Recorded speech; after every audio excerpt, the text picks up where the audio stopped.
जी आपल्या आसपासची बातमी असेल आपणा सर्वांसाठीची। आपण पाहत आहात 7 मराठी न्यूज। बघा कसं आहे की महापालिकेतील जे काही अधिकारी कर्मचारी आहे सगळे म्हणजे त्याच्यामध्ये पुरुष आणि महिला दोन्ही त्यांचा जे सुरक्षा आहे त्याची जबाबदारी माझी आहे आयुक्त म्हणून।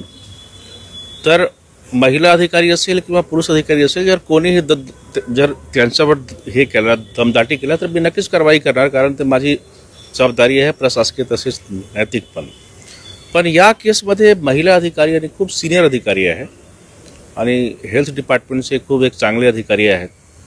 त्यांच्यासोबत जर कोणी अभद्र व्यवहार केला तर हा actually this is a type of harassment. कारण मला ते सगळे महिला मंडळींनी तक्रार केली तर मला थोडासा खूप वाईट वाटला की असं कसं होऊ शकते। समजा जर तुमचं काही काम होत नसेल तर तुम्ही माझ्याकडे येऊन सांगा। जर तुम्हाला असं वाटतं की तुम्हाला खालच्या स्तरावर कुठलाही अधिकाऱ्याने काम जर केली नाही बरोबर, त्यासाठी आपल्याकडे आहे ना बरोबर व्यवस्था त्याची। मी 100% न्याय देण्यासाठी इथे आहे।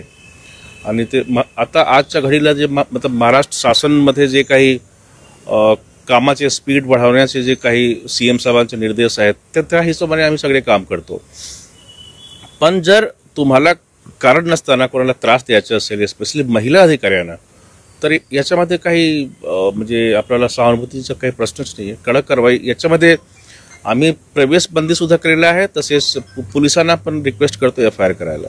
ठीक आहे आता म्हणजे पोलिसांनी का नाही केली त्यांचं काही मतलब असं कारण होऊ शकते त्यांना जोपर्यंत ठोस म्हणजे पुरावा मिळत नाही तर पोलीस कारवाई कधी कधी करत नाही असं होऊ शकतं, मला एक्झॅक्ट माहिती नाही आहे। पण महापालिकातर्फे मी कारवाई केलेला आहे, मी त्यांचा प्रवेश बंदी केलेला आहे माझ्या परिसरामध्ये झालं। हा सगळे आम्ही ऑलरेडी पोलिसांना सूचना पण आम्ही देणार आहोत आम्ही की त्याच्यामध्ये कारवाई करावी। आणि मध्ये म्हणजे हेल्थ डिपार्टमेंट किंवा आमच्या परिसरामध्ये प्रवेश बंदी आम्ही करणार आहोत। भ्रष्टाचार जर झाला असेल तर भ्रष्टाचार करणाऱ्या अधिकाऱ्यावर 100% कारवाई होणार, मी माझं गॅरंटी आहे तुम्हाला। आणि त्यांनी म्हणते की आम्ही सगळे पुरावे दिले, आम्ही ते भ्रष्टाचाराचे कागदपत्र आम्हाला देत नाही किंवा ते सांगत नाही म्हणून आमच्यावरती खोटे ॲलिगेशन। अगदी बरोबर आहे। भ्रष्टाचार पण झाला असेल तर तुम्ही कुणाला जाऊन थोडे तिथे जाऊन आपले काहीतरी you have no right to hit somebody. तुम्ही रितसर पद्धतीने तक्रार करा आणि भ्रष्टाचार सहन आपण करणार नाही कधी। ते महिला अधिकारी जे काही इंडिपेंडेंट बॉडीने त्याच्यावर इन्क्वायरी केलेली आहे तो काही हेल्थ डिपार्टमेंटची नाही आहे, तर असं नाही आहे। महिला अधिकाऱ्यांसोबत आम्हाला नेहमी सेन्सिटिव्ह राहावं लागते आणि ते गरजेचं आहे।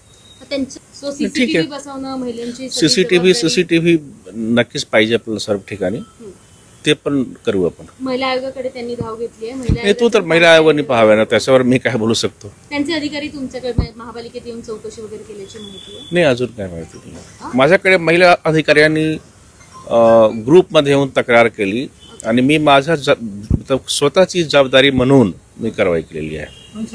नाही पोलिसांना पत्र इंडिपेंडेंटली जाईल, तो आमच्या महापालिकातर्फे आम्ही कारवाई केलेला आहे, पण ते पोलिसांना पण इंडिपेंडेंटली आम्ही पत्र देणार आहे। भ्रष्टाचार झाला असेल तर मला पुरावा द्या आणि कारवाई नाही झाला तर मला पुन्हा